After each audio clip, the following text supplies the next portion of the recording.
Hey everyone, Amanda here. So back with the Musings with Amanda.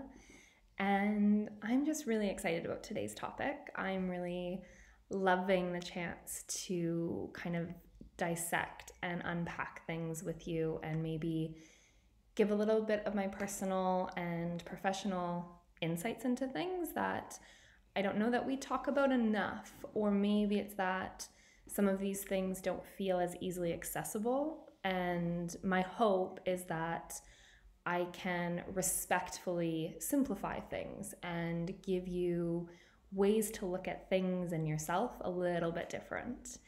So, today's topic, we're actually going to start getting into a little bit more of what trauma actually is. So, a bit of a disclaimer, I am going to be talking about trauma. I am going to be talking about things that might feel a little bit heavier today. So, if in your body you hear those words and you're like, actually, I don't know if I'm in a space mentally, emotionally, physically to dive into this, now might be the time that you just close this, shut it down, and walk away. And maybe another day is a better idea. But with that said, also, as we go through this, feel free to turn this off at any point if other things are coming up for you. So within that, let's go. I'm really, really happy that the word trauma is becoming more accepted. It's becoming more talked about, less shameful for some. Within that, though, I think it's really important to understand and acknowledge what trauma actually is so that we don't invalidate or minimize the experiences of those who are truly traumatized. So for me, like, trauma just does not get to turn into a buzzword that we just use to describe something upsetting or uncomfortable. Just like trigger doesn't get to become a buzzword or a synonym for something that offends you. Like, we really need to respect the gravity and the weight that these words carry, because if we think about it, trauma is deeply disturbing. It sometimes debilitates somebody psychologically and physically, and it can change the course of their lives forever. And I think that really needs to be respected. So if we're saying words like traumatic, trauma, trigger, I'm vowing to use those words in the truest sense. So maybe we can reevaluate the language that we use and not use them as synonyms for something that's uncomfortable or something that's offensive. So just another, I guess, little side note within that. So if we want to respect these words and we want to respect what trauma is, we really have to understand it. So this can help us build language. It can help us communicate differently with ourselves and others when we do talk about it. So that's what we're going to be diving into today. But before we do, I just want you to understand I'm giving you sort of like the Coles Notes version of this topic. Trauma is extremely complex. It has so many levels and layers. And basically, we're kind of taking that surface level route today. So if it sounds to you like I'm oversimplifying things, that's probably because I am. I know that there is so much more to discuss here. There's so many other ways that you can talk about these things. But again, like I said, I really want to try and make this a digestible way of looking at this. So it might sound like I'm oversimplifying, but please know I respect and understand the complexity and the depth of this topic. Again, another little disclaimer before we get in. Trauma, this topic, all of it can be really heavy, confronting, potentially triggering. So please take care of yourself. If you need to turn this off and walk away at any time, please, please do. Take breaks, breathers, as and when you need to. All right, let's go. So first off, what actually is trauma? It's important to understand that we can never, ever quantify or qualify what is considered traumatic to someone. All we can really do is understand what it could be and then trust that when someone says they have experienced trauma, that they know it's true for them. They know their experience. We can't take away from that. Trauma can be a one-time event. It can be something prolonged or a series of events. Trauma can be something that affects a community or a country, and we call this collective trauma. I'm sure as I say that, you can think of a few examples where these trauma dynamics are playing out, the collective trauma. There's vicarious trauma. This is where you experience the effects of trauma because you are in proximity to those traumatized. So you can think of caregivers, refugee or social workers.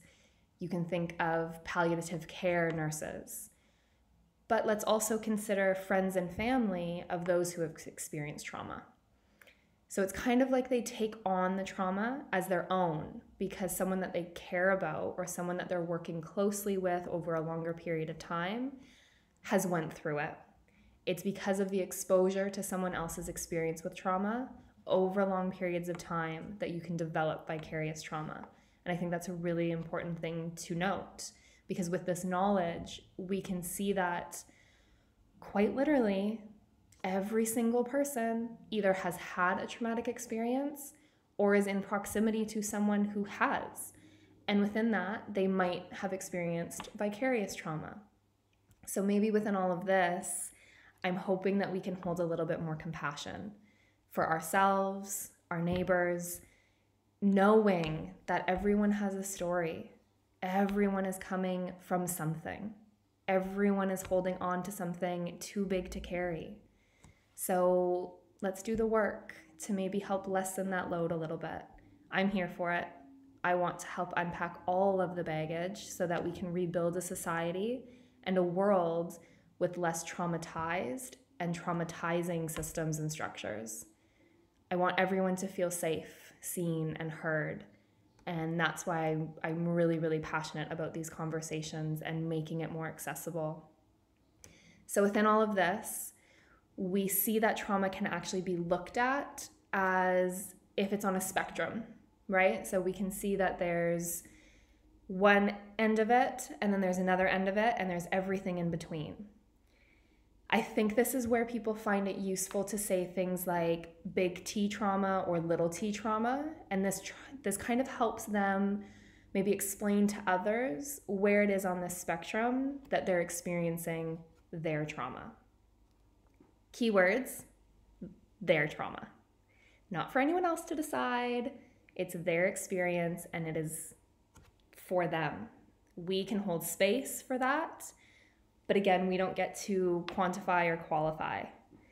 So in general, trauma can be defined as a psychological, emotional response to an event or an experience that is deeply distressing or disturbing. Deeply distressing or disturbing. So what I see in this is that there's no benchmark to say, oh, your experience must be this degree of bad in order for it to be considered traumatic. Not the case. Anything perceived or anything that disturbs that person can be considered traumatic to them for a multitude of reasons. And this definition of trauma to me shows that something upsetting, such as being involved in maybe an accident or having an illness or an injury, losing a loved one, going through a divorce, can traumatize a person. And to somebody else, it's like water off a duck's back. They don't even clock it. They're like, oh yeah, that's a thing that I went through. But to somebody else going through that, it can be traumatizing. So let's respect that. It also encompasses the extremes. It includes things like experiences that are severely damaging. So things like rape, surviving a devastating natural disaster, torture. Again, you see this spectrum that we're navigating, like one end to the other and everything in between. So it comes in all shapes and sizes. It comes in all different types of anything. Another way that we could define trauma is in a psychological context. So think of it as psychological trauma being a response that involves really complex debilitation of adaptive abilities. What that means is that essentially your coping and self-regulating mechanisms essentially go offline after or following an event that was perceived by your nervous system as a life-threatening thing to either yourself or to others, especially loved ones. So watching loved ones go through something traumatic can in turn be traumatic for you.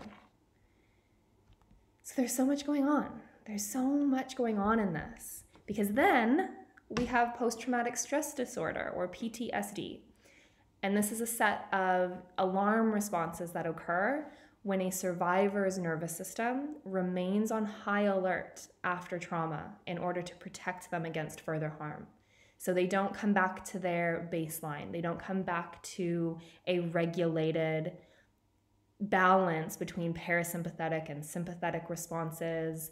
They stay in that high alert or that more stress primed response.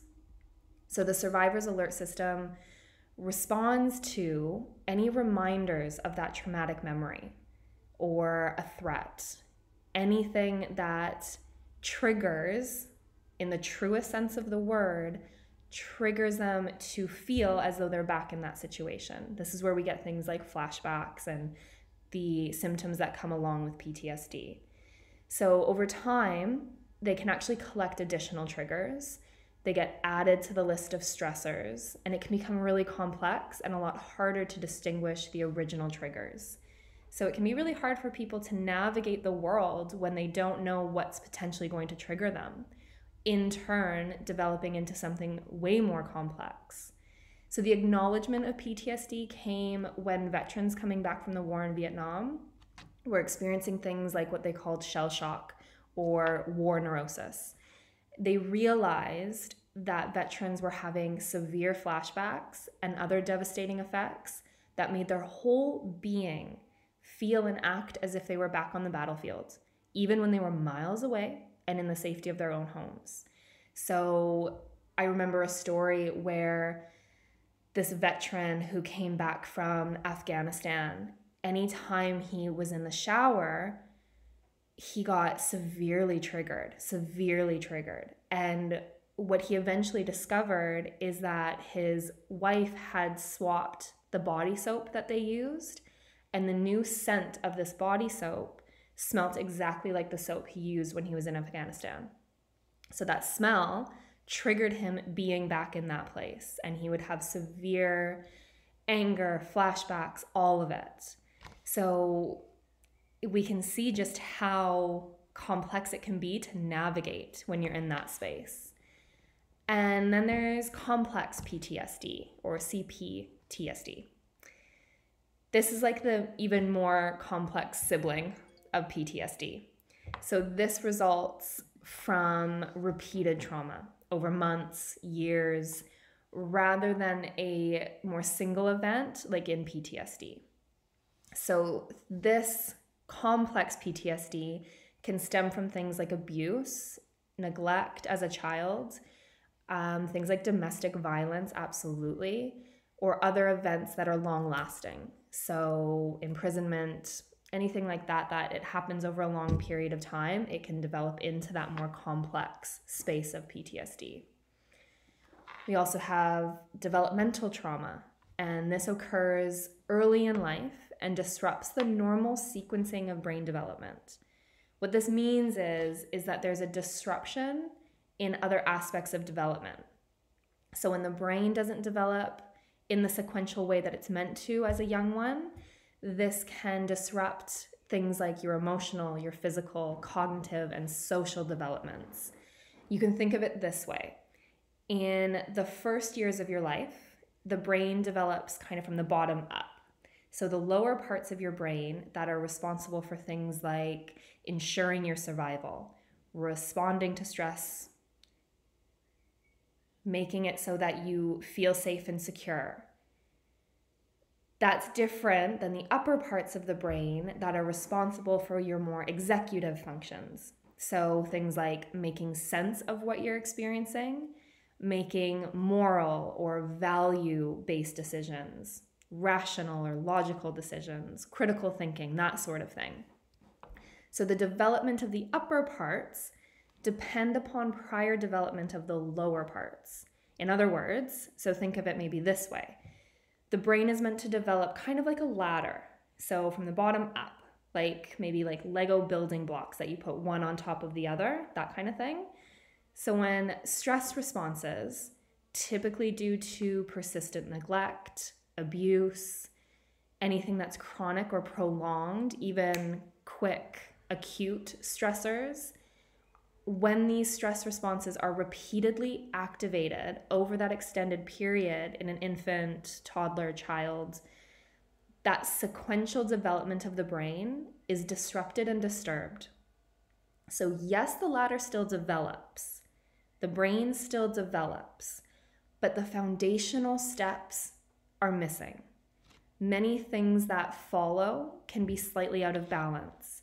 So we see things like nightmares, we see things like attachment styles change, paranoia, anxiety, like so many different things start to come up, and they might not be able to socially interact properly. They might not be able to self-regulate or emotionally regulate. All of these things can come from that more developmental trauma. The thing to, I guess, understand, or what I'm hoping all of this helps us to do, is really to dismantle the idea that trauma has to be something big. Like, that's my hope. I really want to reiterate that it doesn't need to be this massive, catastrophic event for you to be considered valid or it to be considered traumatic. If an experience fundamentally changed the way that you show up and function in your life, it's valid. If an experience altered the way you think and feel about yourself and others, how maybe you interact with them in incomprehensible ways, it's valid. If your experience changed your mental, physical, emotional health in any way, it's valid. If you consider it to be trauma, it's valid. Your experience, you are valid. No one gets to tell you if your trauma was big T, little t, or if it wouldn't even have bothered them. It's your experience. Please know that. I feel like I can't stress that enough. So like one more time for those in the back, your experience is valid. You are valid.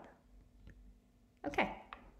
I say this so often because I hear so many times, I hear clients, even friends and family say, oh, well, it actually wasn't that bad. It could have been worse.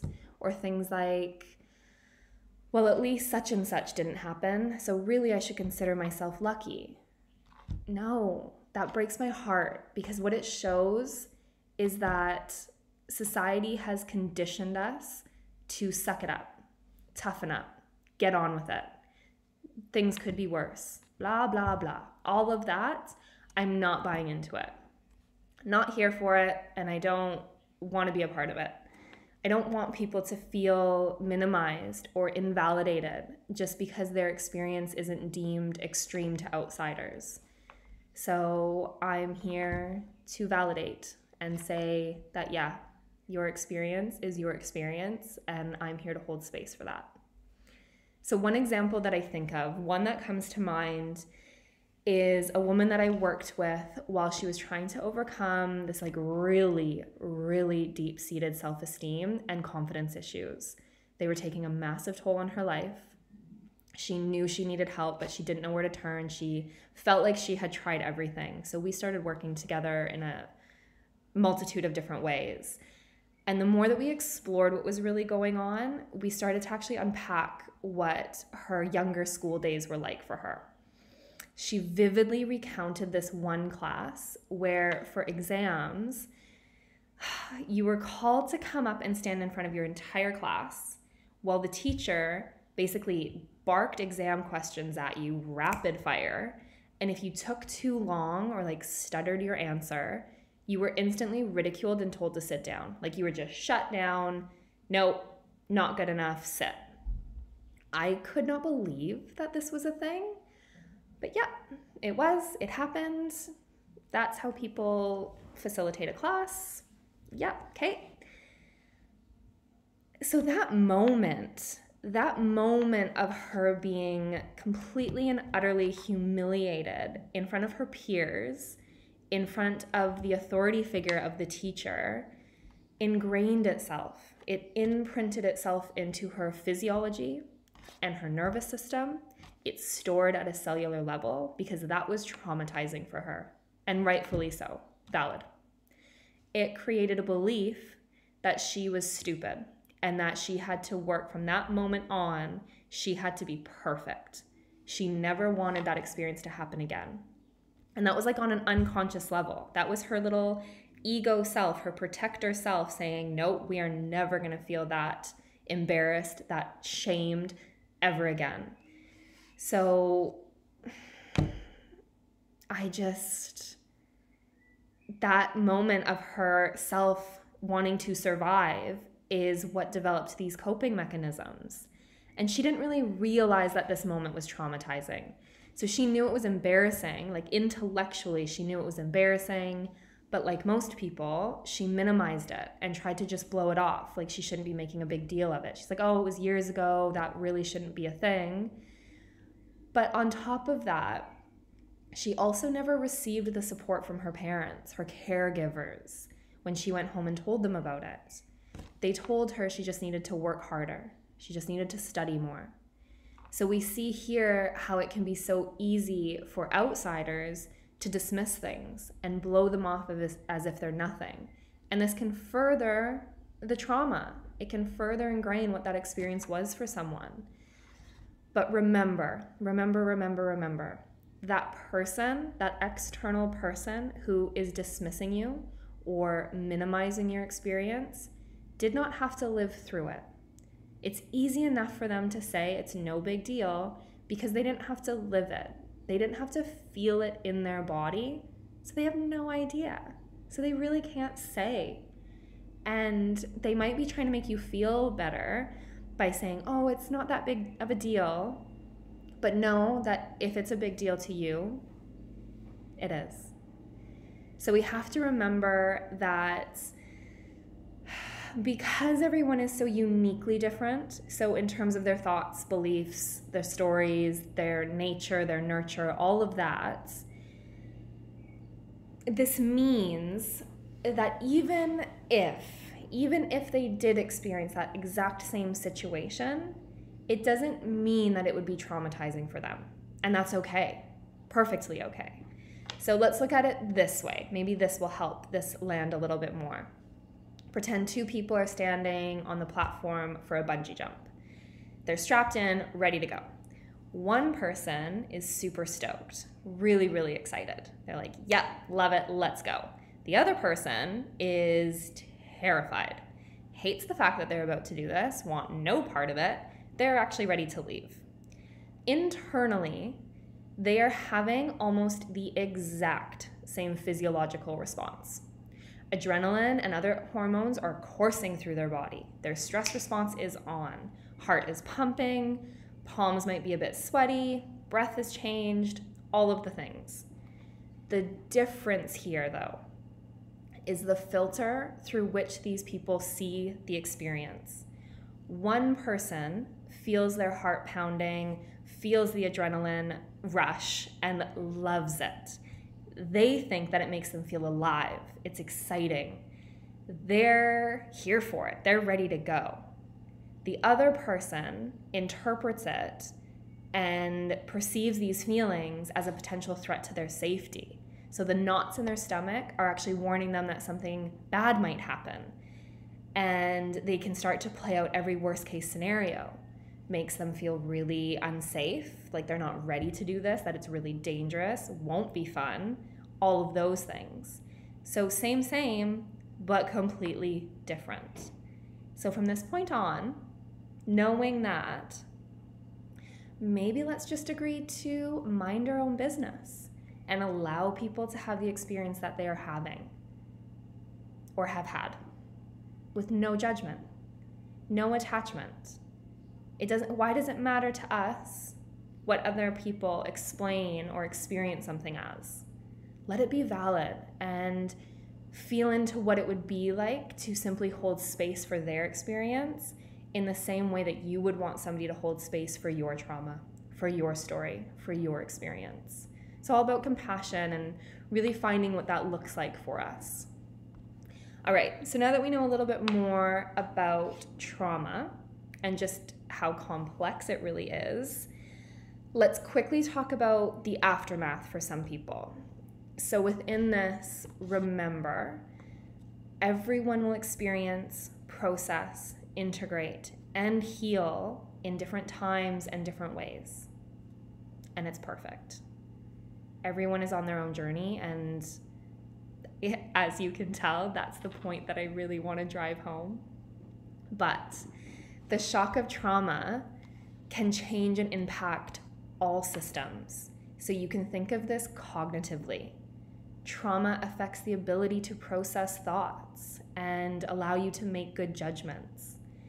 Think of it on an emotional level. You can get stuck in the looping emotions of shame, guilt, fear, anger, internal physical pain, and this cycle can continue and continue. Physically, it affects your muscles, your joints, your digestion, metabolism, body temperature, sleep, immune system, quite literally everything. And the inflammation within that can then feed right back into all of these cycles and the disruption of all of these systems. And then on a spiritual level, trauma affects our worldview, the lens with which we see our reality. Typically, we can actually end up seeing the world and those in it as unsafe and potentially dangerous because we're on that high alert. So that changes the way we view people, the world that we live in, and how we interact in it. So our understanding and meaning of life, society, how we see the world can fundamentally change after a traumatic event. And then socially, trauma affects our relationships with spouses, family members, friends, colleagues, even strangers. You guys, this shit runs deep. Like, there's so much to it. So with all of this in mind, we can see how the world we're living in today is full of systems and structures that were built by traumatized people, and a society that is now basically continuously playing out trauma dynamics left, right, and center, and we're living in it. So think back to that collective trauma that I mentioned at the beginning. These cycles are everywhere. Okay, moving on. I could go down each one of these rabbit holes for 86 hours each, but here we go. How is it then that within all of this, we can get to know our trauma history, maybe get to know our triggers, our activators? Is it possible to rewrite our story? Is it possible to heal from these things that are so ingrained and held at that cellular level? I think yes. I have lived it, and I can speak from where I'm at right now. It is possible for me to rewrite the way that I think and feel about the trauma that I've endured. And I've seen it in others. So I do hold that hope. Absolutely. First and foremost, as we get into this next aspect, this work, this healing can be so extremely confronting. It can be highly triggering, deeply disturbing, which means possibly re-traumatizing. So I really want to reiterate that if you're in the work of healing your trauma, of working with and through it, it is so, so important to find your support system.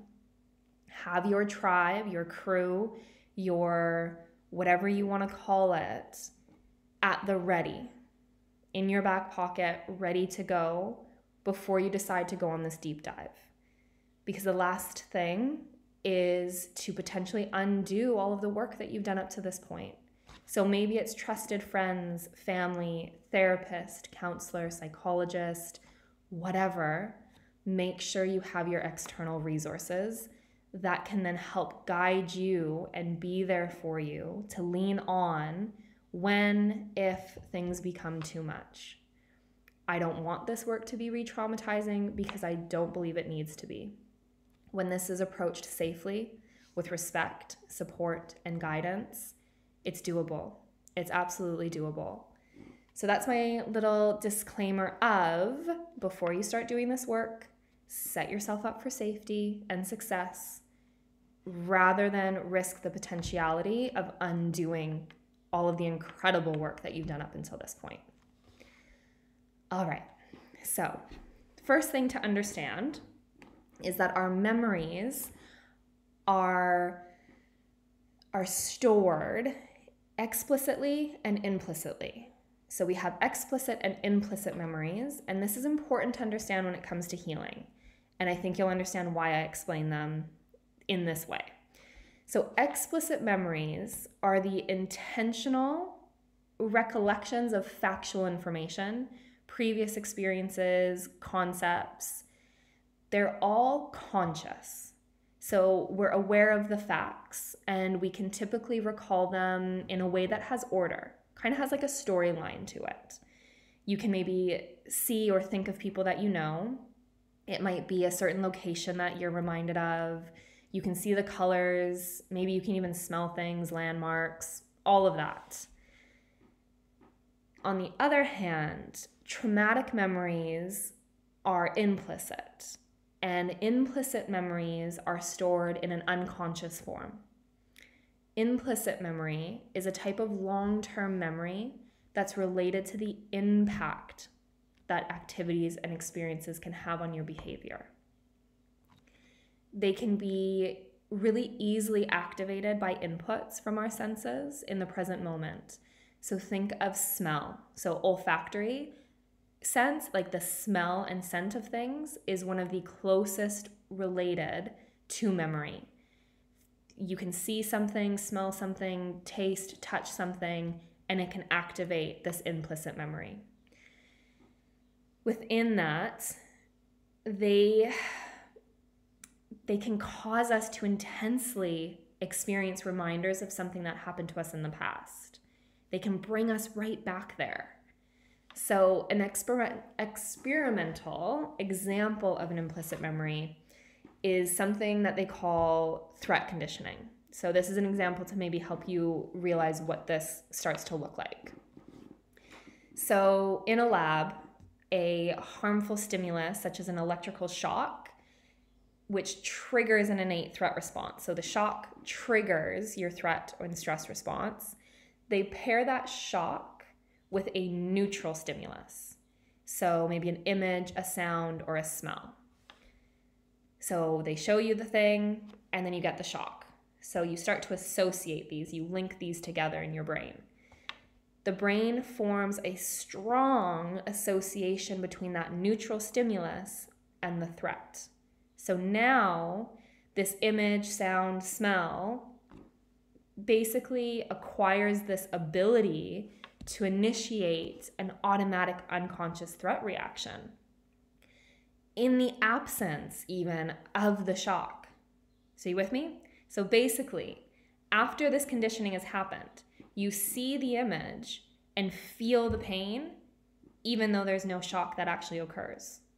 So it can be days down the track, you see this image and feel that stress and that pain response as if you were shocked, even though you weren't. Think of Pavlov's dogs salivating when they hear the dinner bell. Same sort of thing, but the difference here is that these conditioned threat responses are typically formed after a single association between the actual threat or the pain and that neutral stimulus. And then this can actually last for a lifetime for some people. So that's where that trigger comes in. But I think the thing to remember is the good thing about these implicit memories is that they support our survival. It's your body and brain's way of remembering the things that caused you harm. because then they want to do their damn best to help you avoid ever experiencing that again. So they're like, nope, that thing was bad, stay away. So think of maybe, like I think when I was a child and I put my hand on a hot stove element and burnt myself really bad, from that moment on, anytime I saw that stove, I was like, I'm going nowhere near that. That hurt. So that's my implicit memory being like, don't do that thing. Stay away from harm, go towards safety. So now within all of this, we can start to think about how trauma really does establish a person's reactions, their beliefs, their coping mechanisms, all of these things as we then proceed through life. They basically kind of dictate how we show up. So then in terms of healing, we have to really remember that since traumatic memories are implicit, trauma therapy for some might actually be most beneficial when you focus on more of a bottom-up modality. This targets the areas of the brain known to support implicit memories. And then over time, as the trauma integration progresses, it can become possible to engage with top-down modalities. And this helps to process the narrative of the traumatic event. It can eventually maybe help you rewrite the story associated with it. So bottom-up modalities are kind of experience-based ways of engaging survivors with a focus on developing self-regulation. So you're doing this through things like body awareness. It's helping you to really expand your sense of control, your ability to tolerate inner and outer triggers. So it's that moment of noticing, oh, I feel sensation inside. What am I going to do? How am I going to respond to this? So this is where things like somatic experiencing, trauma-informed yoga, body awareness exercises can come in. Because it's this process of helping you find safety in your body once again, that can be the starting point of helping you tap into your own inner resources, your own resilience, in order to understand that, okay, right here, right now, I'm actually safe. I'm not experiencing that trauma again. It's the recognition that this is a memory. I'm not there, I'm safe. You can differentiate the moments where your body is reminded and activated by something versus being actually in the moment. Within that, you help yourself to build tools that allow you to process it safely so that possibly over time, the triggers, the activations, they might become less and less. For some, they become non-existent. So finding safety in the body, recognizing and understanding emotions, allowing them to be there, and then deciding what you do with them. Then on the other hand, there's that top-down modality. This typically means things like, let's say, talk-based therapy, such as cognitive behavioral therapy or CBT. These top-down modalities focus on the thought processing and maybe reframing thoughts, making behavioral changes, emotional recognition, literacy, and processing, narrative processing. Essentially, it's working towards that point where you can change the script, where you can rewrite the story to some degree. I think the biggest takeaway maybe in all of this is to remember that it's a multi-pronged, non-linear, ever-evolving process, and that's perfect. Your journey is your journey. You might explore all of the things. You might heal, unheal, re-heal, again and again with different practitioners and different modalities along the way. I just implore you to understand that it has to be a holistic approach. And I mean whole in the truest sense of the word, like body, mind, and spirit. It all has to reintegrate. Trauma is damn complex. It's okay if your healing process looks like, the like squiggly drawings of a 2-year-old, and they're like, that's a house. But you're like, no, that's a squiggly line. What's happening there? That's exactly how my healing process has looked. Absolutely. There's no rhythm, rhyme, reason, anything to it. And that's okay. So for those looking for something that they can try on today, a little something something to maybe help you gain clarity, here's an offering that you can take or leave. First, find your pit crew.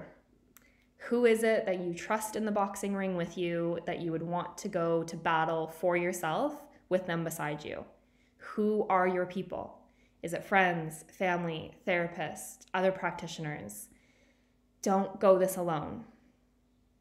And yeah, I'm well aware that I just gave like a race car and a boxing match metaphor in one, but like roll with it, because that's how important it is to have all of the people, to have your whole network.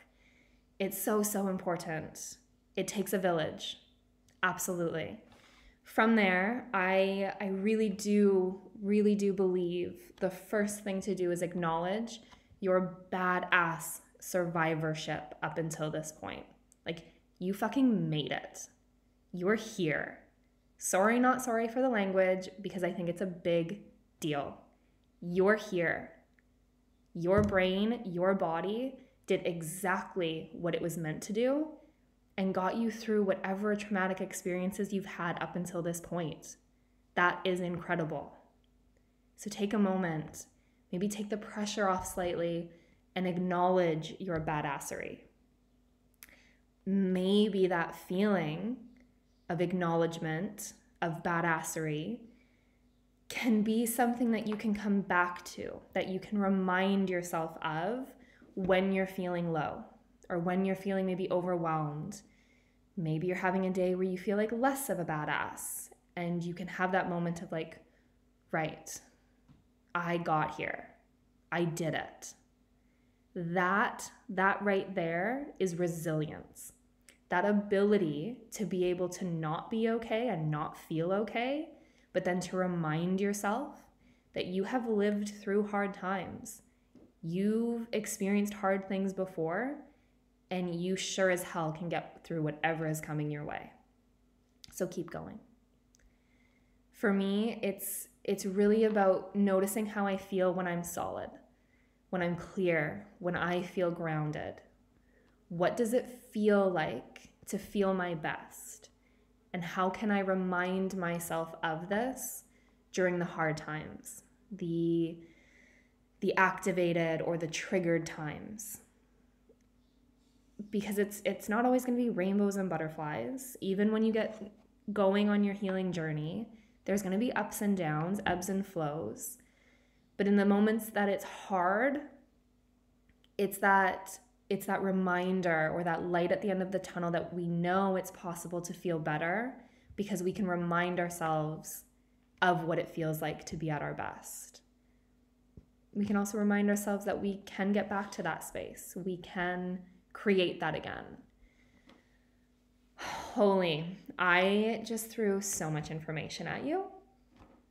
Take your time.